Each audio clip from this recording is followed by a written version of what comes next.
السلام عليكم ورحمة الله. نحمد الله العظيم نصلي ونسلم على الرسول الكريم أما بعد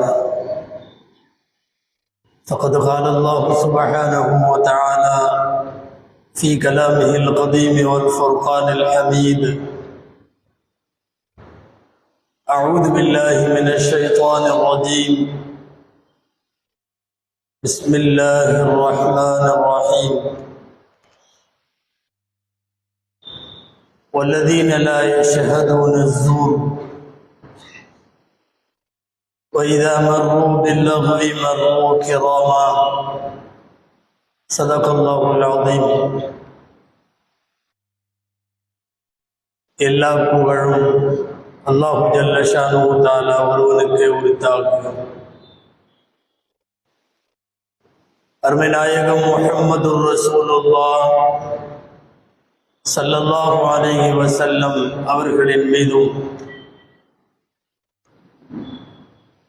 நற்பாக்கியங்கள் நிறைந்த அவர்களுடைய உம்மத்தின் மீதும் குறிப்பாக இந்த ஜும்மா நாளில் நம் அனைவர் மீதும் எல்லாம் வல்ல அல்லாஹுவின் நல்லருள் என்றென்றும் நிறைவாக உண்டாவதாக. ஆமீன். அல்லாஹு ஜல்ல ஷானுஹு தஆலா மனித குலத்தில் அவனை ஈமான் கொண்ட மக்களுக்கு அவன் அளித்த மிகப்பெரிய அருட்கொடை இஸ்லாம் என்கிற சம்பூர்ணமான மார்க்கம். காலத்தால் அழியாமல் உலகத்தின் பாதையில் இன்றைக்கு வரையும் தன்னிகரற்றும் தனக்கு ஒப்புவமை இல்லாமலும் எல்லா விதத்திலேயும் சிறப்பு பெற்ற ஒரு சன்மார்க்கத்திற்கு நம்மை எல்லாம் சொந்தங்களாக ஆக்கி ஈமானிய சொந்தங்களாய் இஸ்லாமிய சொந்தங்களாய் அல்லாஹ் நம்மை வாழ வைத்திருக்கிறான். அன்பிற்குரியவர்களே, இஸ்லாம் பரிபூரணமான ஒரு வாழ்க்கை நெறி, ஒரு அழகான வாழ்வியல் முறை. இது சொன்னதெல்லாம் அழகு, இது தடுத்ததெல்லாம் அசிங்கம். உலகத்தில் தோன்றிய எல்லாவித கொள்கை கோட்பாடுகளும் காலத்தால் அழிந்து போயிற்று. நிலைத்து நிற்பது இஸ்லாமிய மார்க்கமும் அது உள்ளடக்கி வைத்திருக்கிற கொள்கை கோட்பாடுகளும் சட்டதிட்டங்களும் வாழ்வியல் நெறிமுறைகளும். இஸ்லாமை பார்த்து உலகம் தனது போங்கை அமைத்துக் கொள்ள வேண்டுமே தவிர யாரையும் பார்த்து இஸ்லாம் தன்னுடைய பாணியை, போங்கை, இதன் கட்டமைப்பை மாற்றிக்கொள்ளாது. அரபியில் 2 வார்த்தை உண்டு. தஅசீர் என்றொரு வார்த்தை, தாக்கத்தை ஏற்படுத்துதல் என்பது பொருள். அதே போல தொடர்புடைய இன்னொரு வார்த்தை தஅஸ்ஸுர், தாக்குதலுக்கு இலக்காகுதல் என்று பொருள். இஸ்லாமை பார்த்து மற்றவர்கள் தஅசீராக வேண்டும். இஸ்லாத்தின் தாக்குதலுக்கு, இஸ்லாத்தினுடைய கருத்துகளுக்கு அவர்கள் அடிபணிவார்களே தவிர பிறரை பார்த்து இஸ்லாமோ முஸ்லிம்களோ தஅஸ்ஸுராக வேண்டியதில்லை. அந்த தாக்கத்தை இஸ்லாம் தன்னுள்ளே வாங்கிக் கொள்ள வேண்டிய அவசியம் இல்லை. முஸ்லிம்களையும் அவர்களின் வாழ்வின் அழகான நெறிமுறைகளையும் பார்த்து இது நன்றாக இருக்கிறது என்று அவர்கள் தன்னை மாற்றிக் கொள்ளுவார்களே தவிர அவர்களின் ஏதாவது ஒரு கலாச்சாரத்தை பார்த்து நன்றாக இருக்கிறது என்று இஸ்லாமோ முஸ்லிம்களோ உள்வாங்கிக் கொள்ள வேண்டிய அவசியம் இல்லை. காரணம், இஸ்லாம் ஒரு தீனே காமில், ஒரு பரிபூர்ணமான மார்க்கம். இதற்கு முன்னாலே இருந்தவைகளை எல்லாம் இஸ்லாம் நீக்கிவிடும். இஸ்லாத்திலே உள்ளது கியாமத்து வரை நீக்கப்பெறாது. அப்படி ஒரு ஆற்றல் இஸ்லாத்திற்கு உண்டு. அந்த அடிப்படையில் தான் இந்த உலகத்திலே ஏராளமான விஷயங்களை அர்த்தத்தோடு, அழகோடு, அறிவோடு, அறிவுடைமையோடு எல்லா பிரச்சனைகளையும் இஸ்லாம் அணுகும். நீங்கள் இஸ்லாமின் திருமண முறை பார்த்தால், இஸ்லாத்தில் ஒரு இறப்பு ஏற்படுகிற போது ஜனாசாவின் முறைகளை கவனித்தால், இஸ்லாத்தின் நல்ல கெட்ட விசேஷங்களை கவனித்தால், பண்டிகைகளை, பெருநாட்களை கவனித்தால், இது எல்லாவற்றிலேயும் ஒரு அழகு இருக்கும், அறிவுடைமை இருக்கும், அர்த்தம் இருக்கும். இன்றைக்கு அர்த்தமே இல்லாத ஏராளமான கொண்டாட்டங்கள். அதுல ஒண்ணு இந்த புத்தாண்டு கொண்டாட்டம்ங்கிற பேர்ல ஹாப்பி நியூ இயர் என்று சொல்லிக் கொள்ளக்கூடிய உலகம். அந்த வார்த்தைகளை சொல்லுவதை நாம் சொல்லவில்லை. புத்தாண்டு என்ற பெயரிலே ஏற்படுத்தப்படுகிற கொண்டாட்டங்கள் அர்த்தமற்றவை, அறிவுக்கும் அப்பாற்பட்டவை. ஏதாவது ஒரு விஷயத்தை பண்டிகையாய், ஒரு விசேஷ நாளாய் கொண்டாடப்படுகிற போது அதற்குள்ளே அர்த்தம் இருக்க வேண்டும். அறிவியல் ரீதியாய், ஆன்மீக ரீதியாய், மனித அறிவுக்கு ஒத்து போகிற நடைமுறைகள் இருக்க வேண்டும். ஆனால் இதுவெல்லாம் இல்லாத ஒரு கொண்டாட்டம் இந்த புத்தாண்டு என்ற பெயரில் 31ஆம் தேதியினுடைய பிந்தைய இரவு 12 மணிக்கு 1ஆம் தேதியினுடைய அதிகாலை கூப்பாடும், கும்மாளமும், ஆட்டப்பாட்டங்களும், குடியும் எல்லாம் நடத்தப்படுகிற கொண்டாட்டங்களில் என்ன அர்த்தம் இருக்கிறது என்பது சிந்தனைக்குரியது. காலம் அல்லாஹுவின் பெரிய அருட்கொடை. ஒரு வருஷம் வரும், ஒரு வருஷம் போகும். முதல்ல இது போன்ற புத்தாண்டுகள் இஸ்லாமிய புத்தாண்டு அல்ல. முஹர்ரம் பிறை 1 தான் இஸ்லாமிய புத்தாண்டு. அதனால் தான் இதற்கு ஆங்கில புத்தாண்டு என்று பெயர். இருப்பினும் உலகத்தில் மிக அதிகமான பேர் சமயங்களை கடந்து, அது இந்துவோ, முஸ்லிமோ, கிறிஸ்தவனோ, யூதனோ, உலகத்தின் வேறு எந்த சமயத்தவனோ, ஏன் கடவுள் மதம் இல்லாதவர்கள் கூட இதை கொண்டாடுகிற காரணத்தால் நாம் சிந்திக்க வேண்டும். காலம் இறைவனின் பெரிய அருட்கொடை. காலத்தில் பல நேரங்களின் மீது இறைவன் குர்ஆனிலே சத்தியமிடுகிறார். வல் ஃபஜ்ர், அதிகாலை மீது சத்தியமாய், வத்துஹா, முற்பகல் மீது சத்தியமாய், வல்லைலி இதா யக்ஷா, இரவின் மீது சத்தியமாய், வன்னஹாரி இதா தஜல்லா, பகலின் மீது சத்தியமாய். ஒரு இரவும் பகலும் மாறி மாறி வருவதும், கால ஓட்டத்தில் நாட்கள் நகர்வதும், சூரிய சந்திர ஓட்டங்களில் அவர்களின் வளர்ச்சியும் தேய்மானமும் கால ஓட்டத்தை இறைவன் அமைத்திருக்கிற முறையை சொல்லுகிறது. யுகல்லிபுல்லாஹுல் லைல வன்னஹார், இரவையும் பகலையும் அல்லாஹ் புரட்டுகிறான். இன்ன ஃபீ ஸாலிக லஇபரத்தன் லிஉலில் அப்சார், அறிவுடையோருக்கு இதிலே இபரத், படிப்பினை உண்டு என்று சொல்லுகிறான். நாட்கள் நகருவதில் படிப்பினை உண்டு. ஒரு மாதமோ அல்லது வருஷமோ முடிவடைகிற போது, முடிவடைகிற வருஷத்தில் அல்லது துவங்க போகிற வருஷத்தில் லஇபரத்தன் லிஉலில் அப்சார், படிப்பினைகள் உண்டு என்று சொல்லுகிறது திருக்குர்ஆன்.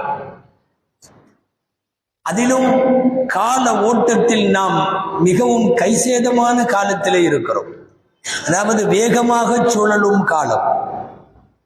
ஹதீஸிலே வருகிறது, யதகாரபு ஸமான், உலகம் அழிய போகிற கியாமத்து நாளின் முக்கியமான அடையாளம் தகாரபு ஸமான், காலம் வேகமாக போவது. ஹதீஸில் வருகிறது அல்லவா, வருடம் ஒரு மாதம் போல், ஒரு மாதம் ஒரு வாரம் போல், ஒரு வாரம் ஒரு நாள் போல், ஒரு நாள் ஒரு நொடி தீப்பொறி போல், கப்பர்மதி மினன்னார், தீயின் பொறியை போல கடந்து போய்விடும். ஒரு வருஷம் என்பது நீண்ட காலமாக ஒரு 30-40 வருஷத்திற்கு முன்னாலே பார்த்தவர்கள் கூட இப்போது ஒரு வருடம் என்பது எவ்வளவு வேகமாக போகிறது என்று பார்க்கிறார்கள். இப்போது 23 துவங்கியதை போல் இருந்தது, திரும்பி பார்த்தால் 24 துவங்குகிறது. மிக வேகமாய் நகருகிற காலம்.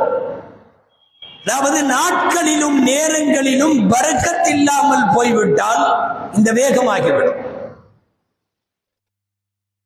ஒரு மக்ரிபில் இருந்து இஷாவிற்குள் அல்லது ஒரு இஷாவிலே இருந்து ஃபஜ்ருக்குள் ஒரு காலத்தில் எவ்வளவு நீண்ட நேரம் இருந்ததோ அது இப்போது இல்லை. ஒரு 100-150 வருஷத்திற்கு முன்னாலே இரவில் 1/3 என்பதுதான் இப்போது நமக்கு ஒட்டுமொத்த இரவாகவே இருக்கிறது. காலத்திலே பறக்கத்தில்லை என்பதற்கு இது அடையாளம். அந்த அடிப்படையில் வேகமாக சுழலக்கூடிய ஒரு காலத்தில் தான் நாம் இப்போது இருக்கிறோம். நாம் அடிக்கடி சொல்லுவது உண்டு, முன்பெல்லாம் ஒரு பெருநாளைக்கு எடுக்கிற துணி பெருநாளைக்கு எடுத்தது என்று சொல்லி சொல்லி சொல்லி போட்டு போட்டு அந்த துணி தேய்ந்து போகிற போதுதான் அடுத்த பெருநாள் வரும். ஆனால் இப்போது திரும்பி பார்ப்பதற்குள்ளே ஒரு பெருநாளில் இருந்து அடுத்த பெருநாள். கால சுழற்சி வேகமாக இருக்கிறது. பரக்கத் இல்லாத காலத்திற்கு இது அடையாளம். சரி, அப்படி ஒரு ஆண்டு நிறைவடைகிற போது, இன்னொரு ஆண்டு துவங்குகிற போது, ஆங்கில புத்தாண்டையே வைத்துக் கொள்வோம். ஒரு 2023 முடிவடைந்து ஒரு 24 தொடங்குகிற போது 2 வகையாக இந்த ஆண்டு பிறப்பை நாம் அணுகலாம், யோசிக்கலாம், சிந்திக்கலாம். ஒன்று என்னன்னா, ஒரு ஆண்டு கூடிவிட்டது, எனக்கு இதுவரை 39, இனிமேல் 40, அல்லது நான் இதுவரை 49, இனிமேல் 50. ஆயுளிலே ஒரு வருஷம் நான் தாண்டி செல்லுவதை யோசிப்பதா, அல்லது என் ஆயுசுல ஒரு வருஷம் கம்மியா போச்சு, அதாவது சீக்கிரமாக மௌத்தாகிறேன் என்று யோசிப்பதா? ஜியாதத்துல் உமர் என்கிற எனக்கு வயது கூடிவிட்டது என்பது ஒரு யோசனை. இன்னொரு யோசனை, நீ வாழப்போகிற காலம் குறைந்து விட்டது என்று பொருள். ஒவ்வொரு ஆண்டும் வருகிற போது, ஒரு பழைய ஆண்டு முடிகிற போது, புதிய ஆண்டு பிறக்கிற போது சிந்தனை என்ன தெரியுமா? நான் இன்னமும் சில காலத்திலே என் வாழ்வு முடிய போகிறது என்கிற சிந்தனை ஒவ்வொரு புத்தாண்டிலும் வர வேண்டும்.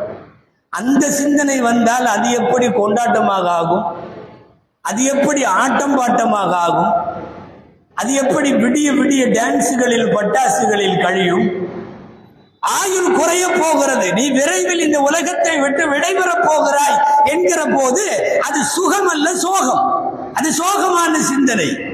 ஆனால் என்னமோ இவருக்கு இன்னொரு 10 வருஷம் எக்ஸ்ட்ரா நீ வாழ்ந்து போன அல்லாஹ் கொடுத்த மாதிரி இரவு முழுக்க ஆடுவதும் பாடுவதும் அர்த்தமில்லாத கொண்டாட்டங்களும். ஆயுள் குறைவு என்பது எப்போது மகிழ்ச்சிக்குரிய விஷயம் அல்ல. கவிஞர்கள் எல்லாம் சொல்லுவது போல, காலண்டரை நாம் கிழிக்கவில்லை, காலண்டர் நம்மை கிழிக்கிறது. ஒரு பேப்பரை கிழிச்சா உன் ஆயுசுல ஒரு நாள் முடிஞ்சது, இன்னொரு பேப்பர் கிழித்தால் அடுத்த நாள் முடிந்தது. அப்ப கிழிக்க கிழிக்க ஆயுள் கிழிந்து கொண்டே இருக்கிறது.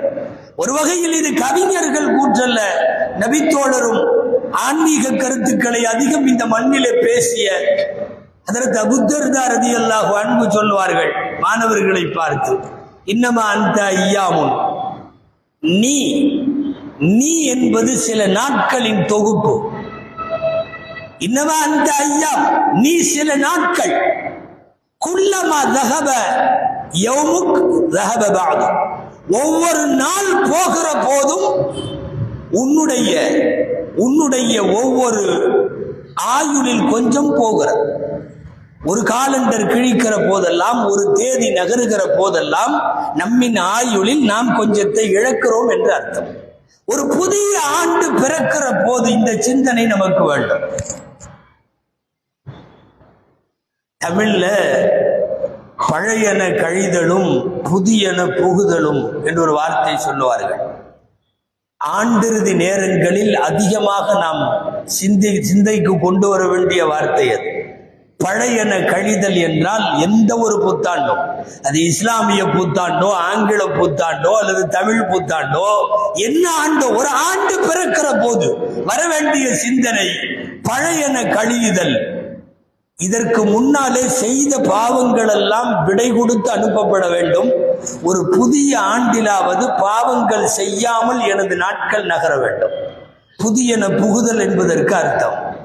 ஏனென்றால் இருக்கிற காலம் ஒரு 23 24க்கு போகிறேன் என்று இளைஞர்கள் ஆட்டம் போடுகிற நேரத்தில் சிந்தனைக்குள்ள வர வேண்டியது இந்த சிந்தனை.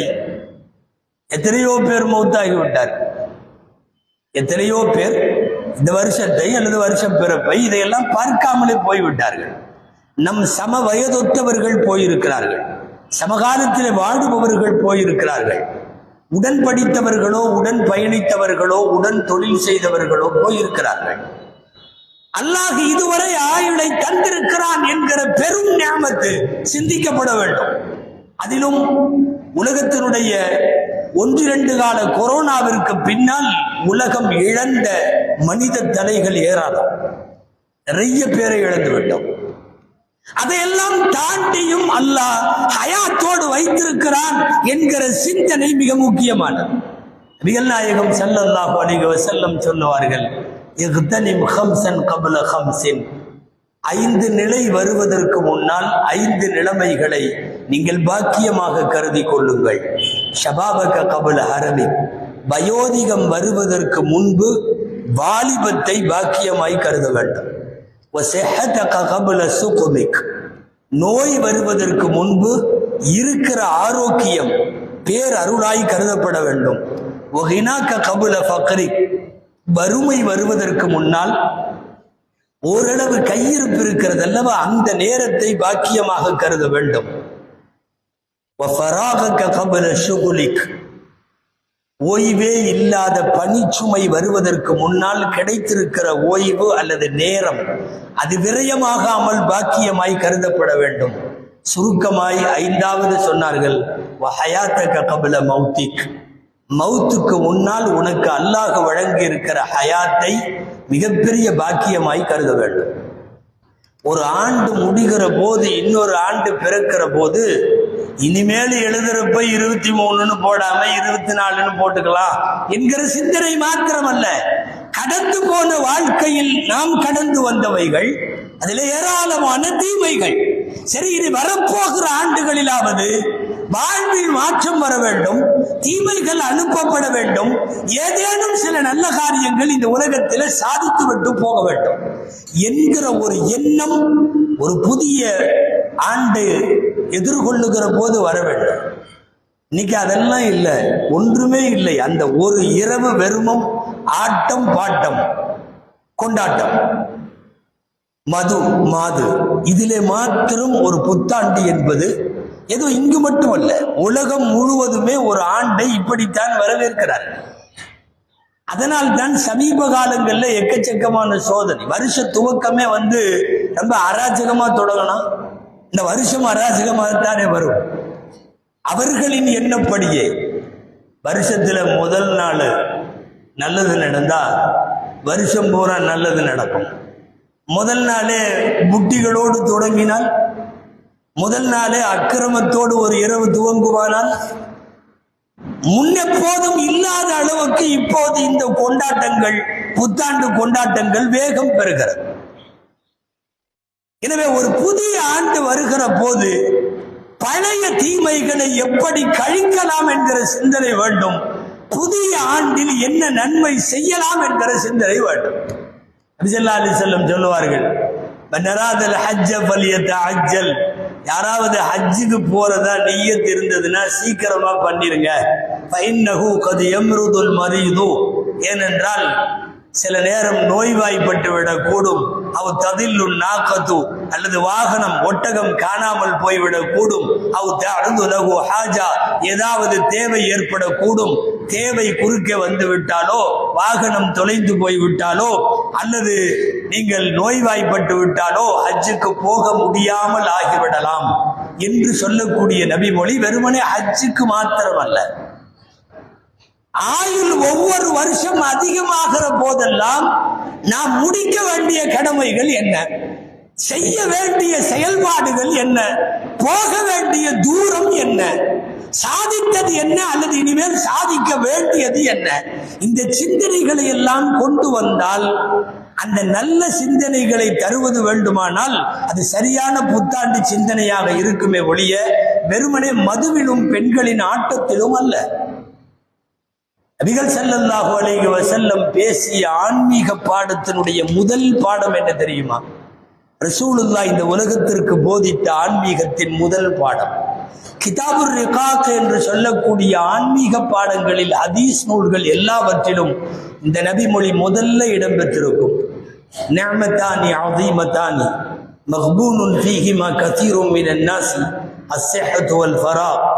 இரண்டு பெரிய அருட்கொடைகள் மக்கள் அதிலே அசட்டையாக இருக்கிறார்கள். ஒன்னு அஸ்ஸிஹ்ஹத்து வல் ஃபராக், ஒன்னு ஆரோக்கியம், இன்னொன்னு கிடைத்திருக்கிற நேரம் அல்லது ஓய்வு அல்லது சந்தர்ப்பம். ஆரோக்கியமும் சந்தர்ப்பமும் யாருக்கு வாய்க்கப்பட்டிருக்கிறதோ அவர்கள் மிகப்பெரிய நியமத்திலே இருக்கிறார்கள்.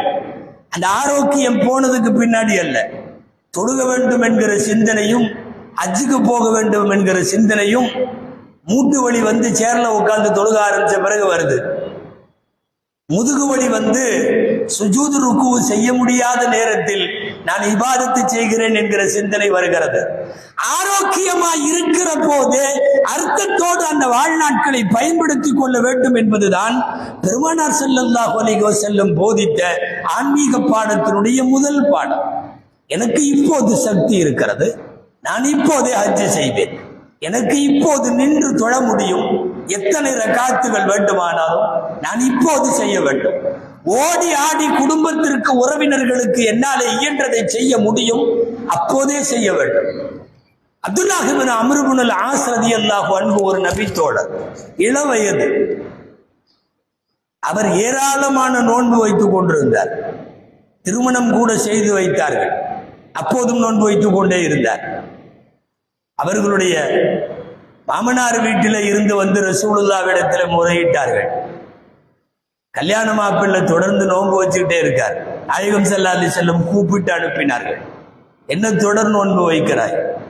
இன்னலி குவ்வத்தன் யா ரசூலல்லாஹ், அல்லாஹ்வின் தூதரே, எனக்கு இப்போது சக்தி இருக்கிறது, எனக்கு இப்போது ஆரோக்கியம் இருக்கிறது, எனவே நான் வைக்கிறேன். நபி ஸல்லல்லாஹு அலைஹி வஸல்லம் தொடர் நோன்பு வைக்கக்கூடாது என்று சொல்லிவிட்டு சொன்னார்கள், சும் அன்குல்லி அஷரத்தி ஐயாமின் சௌமன் வலக்க அஜ்ரு திஸ்ஆ, 10 நாள்ல ஒரு நாள் நோன்பு வை, உன்னோட நிய்யத்துக்காக அல்லாஹ் 9 நாள் நோன்பு வச்ச கூலியை தந்துருவான் என்று சொன்னார்கள். இன்னி உத்தி குவஃபுதல மின் தாலி, எனக்கு இதை விட சிறப்பா இன்னும் செய்ய முடியுமே, எனக்கு சக்தி இருக்கேன்னார். மீண்டும் சொன்னார்கள், சும் மின் திஸ்ஆத்தி ஐயாமின் சௌமன் வலக்க அஜ்ரு ஸமானியா, 9 நாள்ல ஒரு நாள் நோன்பு வை, உன்னோட நிய்யத்துக்காக அல்லாஹ் 8 நாள் நோன்பு வச்சதை சேர்த்து கொடுத்துருவான். சொல்லிக்கொண்டே வந்தார்கள். அவரும் எனக்கு இன்னும் சக்தி இருக்கு, இன்னும் கடைசியா வந்து நாயகம் எங்கு நிறுத்தி விட்டார்கள், சும் யௌமன் வ அஃப்திர் யௌமன், பிடிவாதமா எனக்கு இருக்கிற சக்தியை ஆரோக்கியத்தை நான் பயன்படுத்தியே தீருவேன், தள்ளாத காலத்தில் என்னால எப்படி வைக்க முடியும்னு பிடிவாதமா இருந்தப்போ சும் யௌமன் வ அஃப்திர் யௌமா, ஒரு நாள் நோன்பு வை, ஒரு நாள் நோன்பு விட்டு. நோன்பு வைப்பதாக இருந்தால் இதுதான் முறை. ரசூல் ஸல்லல்லாஹு அலைஹி வஸல்லம் சொன்ன உடனே வழக்கமா பாடின அதே பாட்டு அவர் பாடினாரு, இன்னில உத்தீகு அஃதல மின் தாலிக யா ரசூலல்லாஹ், அல்லாஹ்வின் தூதரை, இதை விட சிறப்பா என்னால வைக்க முடியும். அப்படின்னா என்ன சொல்ல வர்றாரு? இடையில ஒரு நாளும் விடாம நோன்பு வச்சுக்கிறேன்னு சொல்ல வர்றாரு. என்னால இதை விட சிறப்பாய் முடியும். தெளிவா சொன்னாங்க ரசூலுல்லாஹ், லா அஃதல மின் தாலிக், இதை விட சிறப்பு ஷரியத்துல இல்லைன்ட்டாங்க. அவர் கேட்பது என்னன்னா, ஒரு நாள் கூட இடைவிடாமல் நோன்பு. நாயகம் சொன்னார்கள், ஷரியத்தில் அப்படி ஒரு சிறப்பு இல்லை. சும் யௌமன் வ அஃப்திர் யௌமா, ஒரு நாள் நோன்பு வை, ஒரு நாள் விட்டு விடு. எதற்கு இந்த நபிமொழி சொல்லப்படுகிறது? அல் முசாபகத்து ஃபில் கைராத், நன்மையான காரியங்களில் முந்திக் கொள்ளுதல் என்கிற பாடத்தின் கீழே ஹதீஸ் நூல்களில் இது எல்லாம் கொண்டு வரப்படும். எதற்காக தெரியுமா?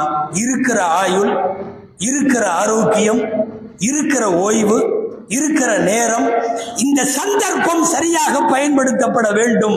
சஹாபாக்கள் அப்படித்தான் பயன்படுத்தினார்கள் என்பது. இன்னைக்கு ஒரு வருஷம் முடியுது, நாங்க அடுத்த வருஷத்துக்குள்ள போறோங்கிறது, இந்த மாதிரி எந்த சிந்தனையுமே அங்க இல்லை. பழசு போகுது, பழசு போறப்பவே நாம இனிமேல் இதுவரைக்கும் செஞ்சிட்டு இருந்த ஏதாவது தொழில் சார்ந்தோ, குடும்பம் சார்ந்தோ, சமூகம் சார்ந்தோ நடைபெற்று கொண்டிருந்த எல்லா தவறுகளையும் விட்டுறணும். இனி வரக்கூடிய காலமாவது நம்மை பக்குவப்படுத்தி கொள்ள வேண்டும்ங்கிற சிந்தனை எல்லாம் தரதில்லை. அந்த ராத்திரி 12 மணிக்கு ஓன்னு ஒரு சத்தம், பயங்கரமான பட்டாசு, அது ஸ்கூட்டர்ல ரோட்ல இருக்கிறவங்க எல்லாம் பயப்படுற மாதிரி அது ரேஸ், பயங்கரமான இரவு ரைடிங், கூச்சல் கும்மாளம், எல்லா இளைஞர்கள் வாலிபர்கள் அத்தனை பேர்த்து கையிலையும் பாட்டில். விடிய விடிய ஒரு புத்தாண்டு என்பது இந்த மாதிரி கொண்டாட்டங்கள் ஏதேனும் அர்த்தம் இருக்கிறதா? இல்ல, முதல்ல ஒரு வருஷத்தை நீ மதுவுல தொடங்கினா வருஷம் விளங்குமா? எல்லாத்துக்கும் விளங்குறது இல்லை, உனக்கு முதல்ல விளங்குமா? யார் மதுவோடு வரவேற்கிறார்களோ, யார் பெண்களின் சல்லாபங்களோடு வரவேற்கிறார்களோ, யார் மனித அறிவுக்கே ஒவ்வாத கூத்தாட்டங்களோடு ஒரு இரவை துவங்குகிறார்களோ, அது எப்படி விளங்கும்? மதுவிலும் மாதுவிலும் ஆட்டம் பாட்டங்களிலும் கொண்டாடுவதல்ல. அல் குர்ஆன் முஸ்லிம்களில் நல்லடியார்களின் அடையாளம் சொல்லுகிறது. வல்லதீன லா யஷ்ஹதூன ஸூர், கேளிக்கை நடைபெறும் இடங்களில் அவர்கள் பங்கு பெற மாட்டார்கள். முஸ்லிம்கள்ல நல்லடியார்கள் அங்க இருக்க மாட்டாங்கன்னு அர்த்தம். அப்ப போறவங்க விஷயத்துல நாம முடிவு பண்ணிக்கணும். குர்ஆன் நல்ல இபாதுர் ரஹ்மான், ரஹ்மானுடைய அடியார்கள் இதில் எல்லாம் கலந்து கொள்ள மாட்டார்கள்னு வருது. அங்கேயே தொடர்ந்து அல்லாஹ் சொல்லுகிறான், வஇதா மர்ரு பில்லக்வி மர்ரு கிராமா, வீணான செயல்கள் நடைபெறும் இடத்தை முஸ்லிம்கள் கடக்க நேரிட்டால் மர்ரு கிராமா, சங்கையாக நடந்து போய் விடுவார்கள், அதாவது ஒதுங்கிக் கொள்வார்கள். அந்த ஆட்டம் பாட்டத்தில் இவர்கள் தன்னை ஈடுபடுத்திக் கொள்ள மாட்டார்கள் என்பது குர்ஆனிலே ரஹ்மானுடைய அடியார்களுக்கு சொல்லப்பட்ட அடையாளம்.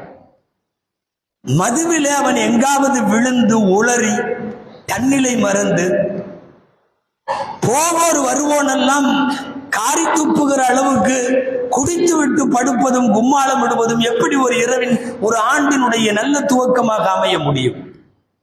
பொதுவா ஆரம்பத்தில் மது குறுகிய தடைகளிலே வந்தது. நிரந்தர தடை ஏற்பட்டது எப்போது தெரியுமா? பங்கெடுத்த ஒரு தோழர் அறிவிக்கிறார், சஅத் பின் அபீ வக்காஸ் ரலியல்லாஹு அன்ஹு என்னை எல்லாரும் இரவு விருந்து கூப்பிட்டாங்க. அப்ப மது இன்னும் முழுமையா தடை செய்யப்படலை. நானும் போனேன். எல்லாம் குடித்து விட்டு நிலை தடுமாறி உளர துவங்குகிற போது சைத்தான் சண்டைக்கு எப்போதும் வித்திடுவான் குடித்து விட்டால் அப்படின்னு குர்ஆன் சொல்லுது. மக்காவிலிருந்து வந்தவர்கள் சிறந்தவர்களா இல்ல மதீனாவிலே இருப்பவர்கள் சிறந்தவர்களா? முதல்ல இந்த விவாதமே எடுத்திருக்க கூடாது. இது விவாதத்திற்கானது அல்ல. எடுத்த உடனே சஅத் பின் அபீ வக்காஸ் ரலியல்லாஹு அன்ஹு சொன்னார்கள், அல் முஹாஜிரூன கைரும் மினல் அன்சார், மக்கால இருந்து வந்தவங்க தான் சிறந்தவங்க, இந்த மதீனால ஏற்கனவே இருந்தவன்லாம் சிறந்தவன் இல்லை அப்படின்னு சொன்ன உடனே இந்த மது விருந்துல ஒட்டகத்தை அறுத்து சமைச்சு வச்சிருந்தாங்க. ஒட்டகத்தினுடைய எலும்பு ரொம்ப நீளமா இருக்கு. ஒரு எலும்பு எடுத்து அவர் மூக்கு மேல அடிச்சு மூக்குல குடன்னு ரத்தம் வர்றப்ப அவர் போய் ரசூலுல்லாஹ்ட்ட போயிட்டார். சஅத் பின் அபீ வக்காஸ் ரலியல்லாஹு அன்ஹு என் மூக்கை உடைச்சிட்டாங்கன்னு ரத்தத்தோட வந்தார். நபி ஸல்லல்லாஹு அலைஹி வஸல்லம் நடந்த விருந்தின் அசிங்கமும் அந்த விருந்திலே பரிமாறப்பட்ட மதுவினுடைய விபரீதமும் இதை ஸல்லல்லாஹு அலைஹி வஸல்லம் பார்த்து கொண்டிருக்கிற போது ஆயத்து இறங்கிருச்சு. ஜிப்ரீல் அலைஹிஸ்ஸலாம் கொண்டு வந்த ஆயத்து குர்ஆனிலே இன்றைக்கும் இருக்கிறது. இன்னமல் ஹம்ரு வல் மைஸ்ரு வல் அன்சாபு வல் அஸ்லாம் ரிஜ்சும் மின் அமலி ஷைத்தான், நிச்சயமாக மது, சூதாட்டம், விக்கிரக வழிபாடு இவைகளெல்லாம் சைத்தானுடைய தூண்டுதல்கள். முழுமையாக இனிமேல் இது தவிர்த்து கொள்ளப்பட வேண்டும் என்கிற நிரந்தர மதுவிலக்கு சட்டம் திருக்குர்ஆனில் அப்போது இறக்கப்பட்டது.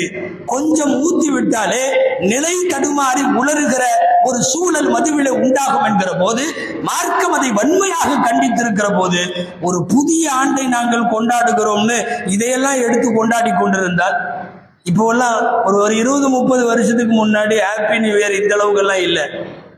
இப்ப ரொம்ப ஓவரான ஹாப்பி நியூ இயர் ஆயிடுச்சு. அதாவது இல்லாத பண்டிகை எல்லாம் இருக்கிற மாதிரி. ஒரு 20-25 வருஷத்துக்கு முன்னாடி அட்சய திருதைன்னு நீங்க ஒண்ணு கேள்விப்பட்டிருக்கவே மாட்டீங்க. கார்பரேட் நிறுவனங்கள் மூலமாக அது பண்டிகையாக்கப்பட்டு அன்னைக்கு கண்டிப்பா தங்கம் வாங்குறது ஃபரலுங்கிற ரேஞ்சுக்கு ஆக்கி அது கட்டாய கடமையாக்கி எங்கிருந்து வந்தது இந்த பண்டிகை உருவாக்கப்பட்டது. அதுபோலத்தான் நியூ இயர் கொண்டாட்டங்கள் எல்லாம் சமீப காலங்கள்ல வேகமா உருவாக்கப்படுது. இதுல என்னென்னமோ நடக்கிற அத்துமீறல்கள் அத்தனையும் ஆபாசம், சொல்ல முடியாத ஆபாசம். இரவு முழுக்க விடுதிகளிலே கூடக்கூடியவர்களினுடைய அத்துமீறிய அனாச்சாரங்கள் ஒட்டுமொத்த சமூக சீர்கேட்டுக்கல்ல, வரக்கூடிய வருஷம் நல்லவர்களையும் சேர்ந்து பாதிக்கிற மாபாதக செயல்கள் எவ்வளவு மோசமானவைகள். இன்னும் சில பேர்த்துக்கு அதுல நம்பிக்கை, என்னமோ அல்லாவே ஜனவரி 1 சொல்லிட்ட மாதிரி. அன்னைக்கு மட்டும் ஃபஜ்ர் துறைக்கு வர்றவங்க நிறைய பேர். என்னன்னா அன்னைக்கு வந்துட்டா ஆண்டு பூரா நல்லது நடக்கும். எங்க இருக்கு? ஒரு சுபு தொழுதா 365 சுபு தொழுத மாதிரின்னு எங்க இருக்கு? அன்னைக்கு தர்மம் செய்வார். அன்னைக்கு யாரையும் இவர் திட்ட மாட்டார். அன்னைக்கு அவர் வேற யார்கிட்டையும் திட்டு வாங்க மாட்டார். அன்னைக்கு யார்கிட்டையும் கடன் வாங்க மாட்டார். என்னன்னா புத்தாண்டு அன்னைக்கே நடந்தா வருஷம் பூரா நடக்கும்ல. அப்ப புத்தாண்டு அன்னைக்கே இந்த மது விருந்து நடக்குது, என்ன செய்வது? புத்தாண்டு அன்னைக்கு பெண்களோடு சுற்றுவது நடக்குது, விடிய விடிய என்ன செய்வது? இரவு முழுக்க உற்சகம் எதற்கு சொல்லப்படுகிறது என்றால், உங்கள் வீட்டு இளவல்கள் இது போன்ற அர்த்தம் இல்லாத அனாச்சாரமும் ஆபாசமும் மிகுந்த புத்தாண்டு கொண்டாட்டங்களில் நம் வீட்டு பிள்ளைகள் இல்லை என்பதை நீங்கள் உறுதி செய்ய வேண்டும். அதற்குத்தான். அதுவும் இளவட்டங்கள் பப்ளிக்ல ரோட்ல எல்லாரும் பயப்படுற மாதிரி ஒரு சக்கரத்தை தூக்கிட்டே வண்டி ஓட்டுறான். பின்னாடி பொண்ணு இருந்தா 2 சக்கரமும் தூக்குது. வழி முழுக்க இவர்கள் செய்யக்கூடிய இரவு முழுக்க, அதிலும் எங்காவது கடற்கரை ஓரங்களில் கேளிக்கை விடுதிகளில் இவர்கள் போடுகிற ஆட்டங்கள் உச்சகட்டம். இது எல்லாமே ஒரு புத்தாண்டை கொண்டாட ஒரு நல்ல சிந்தனையோடு ஒரு ஆண்டை வரவேற்பதற்குள்ள விஷயங்களாக இருக்குமா என்பது தெரிய வேண்டும்.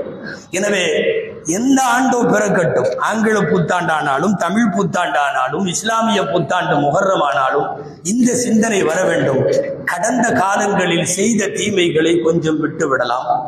இனி வரும் காலங்களில் கொஞ்சம் திட்டமிட்டு நிறைய நன்மைகளை செய்யலாம் என்கிற சிந்தனை வந்தால் மட்டுமே அது அர்த்தமுள்ள புத்தாண்டு கொண்டாட்டம்.